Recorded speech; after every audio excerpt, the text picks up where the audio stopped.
वैसे बताइएगा, लियाकत और बाबा गैंग गिरफ्तार किया गया सीआईए पुलिस की तरफ से,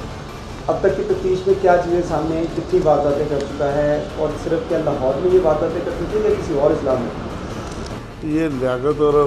बाबा गैंग जो है ये एक बैनुल सूबाई गैंग है, क्योंकि ये कराची में भी वारदातें करते रहे हैं, तो ये दूसरे सूबे में जाके वारदातें करते रहे हैं और इन्होंने पंजाब के दीगर अजला में भी वारदातें की हैं। इनका तरीका वारदात ये साबका रिकॉर्ड याफ्ता है और ये बड़े बड़े घरों में जाके वारदातें करते थे जो, और तरीका ये अपनाते थे कि रात को दीवार फलांग के घर के अंदर दाखिल होकर बैठ जाते थे। जो ही गाले खाना जो है वो घर का दरवाज़ा खोलते थे तो ये वारदात करते थे। इसके अलावा इनके जो घरेलू ड्राइवर हैं उनके साथ रब्ता होता था, तो घरेलू जो ड्राइवर हैं उनके ज़रिए ये इंफॉर्मेशन हासिल करके तो वो जिस घर में दोपहर को मर्द नहीं मौजूद होते थे उन घरों में ये वारदातें करते थे। तो करोड़ों की इन्होंने वारदातें की हैं और वारदात के वक्त ही ये इकट्ठे होते थे, उसके बाद ये अलग-अलग हो जाते थे। लिहाजा इसके लिए हमें पिंडी, इस्लामाबाद, सरगोदा और कराची जाना पड़ा है, तो ये तमाम जगह से हमने इकट्ठे करके मालूमात फिर इस गैंग तक पहुँचे हैं और इसमें जो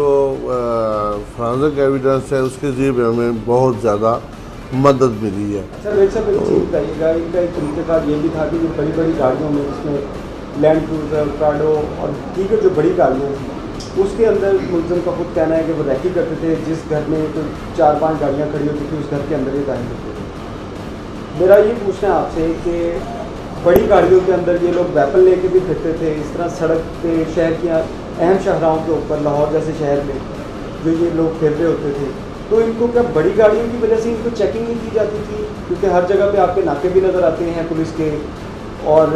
अब तो डॉल्फिन भी है, पीरू भी है और दीगर भी जो स्क्वाड्स हैं वो काम कर रहे हैं, ये लोग इनसे कैसे बच सकते हैं? अच्छा, एक तो ये है कि ये मुमकिन ही नहीं और पूरी दुनिया में भी किसी जगह पर मुमकिन नहीं कि हर गाड़ी को चेक किया जाए। अच्छा वैसे चले वो बात वहीं पे रहने देते हैं, ये बताइएगा कि मुलज़मान पहले भी रिकॉर्ड याफ्ता है, क्या वजूहात होती हैं कि ये मुलज़िम कुछ अर्सा जेल में रहते हैं उसके बाद दोबारा वापस आके इसी कारोबार में लग जाते हैं और दोबारा पुलिस इनको वही पकड़ने के लिए प्रैक्टिस करती है, अब फिर पकड़े गए, अब क्या फिर ये कुछ अर्सा रहेंगे उसके बाद वापस आके यही कुछ करेंगे? लगता तो इसी तरह ही है, क्योंकि इनको बड़ी आसानी के साथ एक खासी रकम मिल जाती है। अब अगर आप ये कहें कि ऐसा क्यों होता है, तो ये एक प्रोसेस है, उस प्रोसेस में लोगों को जराइम पेशा को जकड़ने के लिए जो जिन चीज़ों को आपस में एक मरबूत बंधन होना चाहिए वो शायद कमज़ोर पड़ गया है या वो टूट गया है। इसमें इन मुलज़िमों को सज़ा दिलवाने के लिए मुद्दई का आखिरी दम तक सज़ा होने तक स्टैंड करना ज़रूरी है।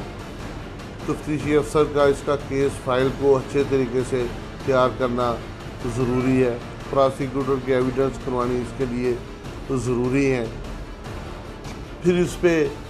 बाफर सज़ा होनी ज़रूरी है। अगर 200 वारदात की है तो 392 में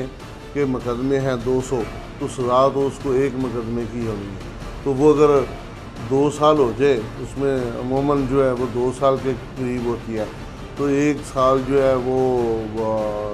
दिन रात अगर आप गिनें तो ये तो फिर बाहर ही है। हो सकता है कि इनमें से कुछ प्रोग्राम के अगले हफ्ते से पहले ही आ जाए। आज के इस प्रोग्राम में हमने जाना कि किस तरह जराइम पेशा अफराद ने जेल की हवा खाने के बाद सुधरने की बजाय एक ऐसा गिरोह तश्कील दिया कि जिसने